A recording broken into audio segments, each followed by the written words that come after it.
Hello, I'm Bill LeMay, and thank you for watching Community Matters. We hope you'll continue to watch as we discuss issues facing our community and provide you with the resources and information needed to find solutions.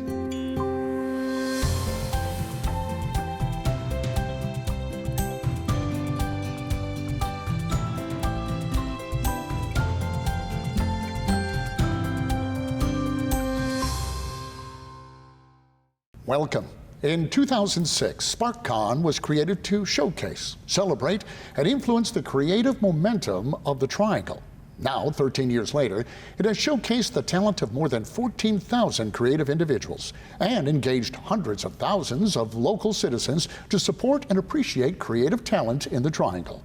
With me now to share what SPARKcon has in store for us this year is Bryan, the SPARKboss at SPARKcon, and Brandon Cordrey, Executive Director of Visual Art Exchange. And to both of you, welcome to the show. Thanks for having us. Well, let's start with the basics. SPARKcon, what is it? So SPARKcon is an open source interdisciplinary creativity festival that is meant to showcase all of the creativity that we have in the Triangle, and it attracts people from around the region to appreciate and partake in all of the creativity that our volunteer leadership plans for each year.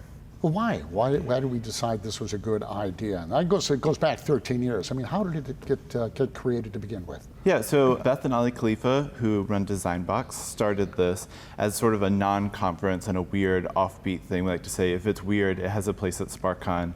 And that's true because we've had engagement from everything from the tech sector to circus. You wouldn't think we'd have a big circus scene in the Triangle, but we've actually spun out multiple circus companies from SPARKcon, from the leadership of Circus Spark. Really? So it started to engage the community and really validate creativity in every sector of our community here. And through time, it's become bigger and bigger. We've had more people get on board, and it's been used as a model for creative thinking in every part of our community, not just for how to engage artists or how to engage the community in creativity, but how to make workplaces better, how to start a business and think about entrepreneurship. So when we talk about open source, this is what you're talking about. Mm-hmm. Everybody's welcome? Absolutely, and that's the great thing about it. It's like, just, hey, bring us an idea. It's like, this is a little off, perfect, that's what we want. Bring us the things that are a little off, a little funky, weird. Let us help you figure out how to put it out on the street. Now, is there somebody that kind of oversees the product that's coming in? Because you want weird, you can get some weird stuff. Right, yeah, so we have multiple great festivals that celebrate different types of creativity, be that specific to a culture, like African American Cultural Festival, or specific to art, like Dreamville was to music, or Artsplosion. And a lot of those are really well curated, and that is great because they're bringing very specific talent to our community. But SPARKcon is sort of the weird cousin of that, right? We're not curating it. We're not really trying to do a check on that creative product that's coming in. We're just trying to say yes to artists. We're trying to say, that sounds weird. Yes, how can you do that? Do you need a stage for that? Do you need additional street space? A tent? What do you need? Do you need gaffer's tape? Great.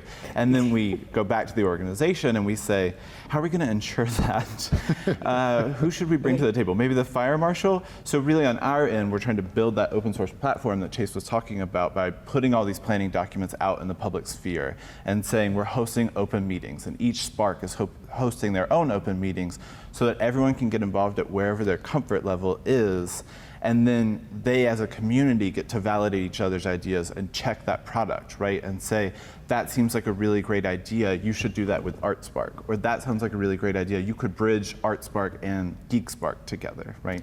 Yeah, well, it sounds like it's a lot more than just picking a date and opening it and saying, come on down.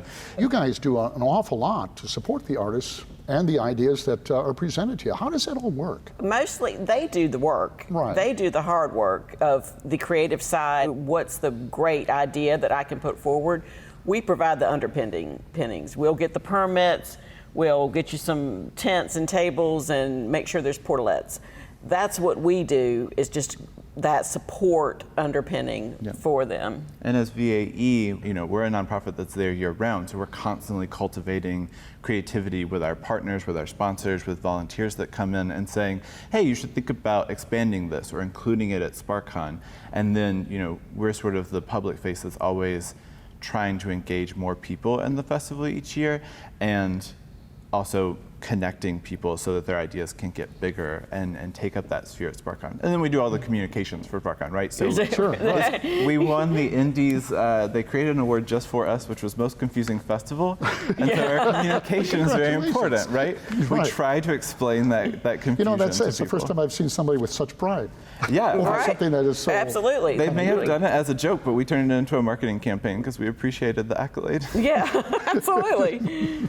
Well, obviously there's an overall goal that you want to accomplish. It isn't just, I guess, and maybe I'm wrong, showcasing the talents is part of that, but there must be another end game here. Can you expand on that? Well, I mean, I think inclusivity is the biggest part of it, is to just because you're different doesn't mean that you don't have a stage. Family.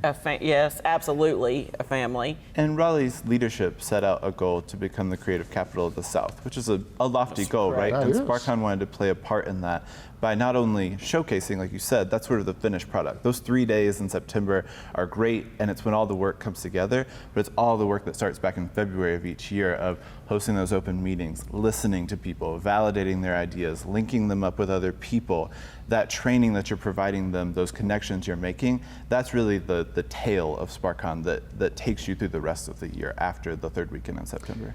Well, for the folks who are watching this morning, and if they'd like to get involved, how do they do that? They can give us a call at 919-828-7834, email info@sparkcon.com, which Chase answers, and then we sort of decide who's going to take which email and get back to them. And then, September 13th through the 15th, they can come out, enjoy, and there's always opportunities to engage once you're there. You're not just a spectator, right? You get to be involved in the creativity and make those connections that, again, can last through the rest of the year. That is awesome. If you're doing something that's weird, I think you finally have a spot. Don't go away. When we return, we'll tell you how you can get involved with SPARKcon.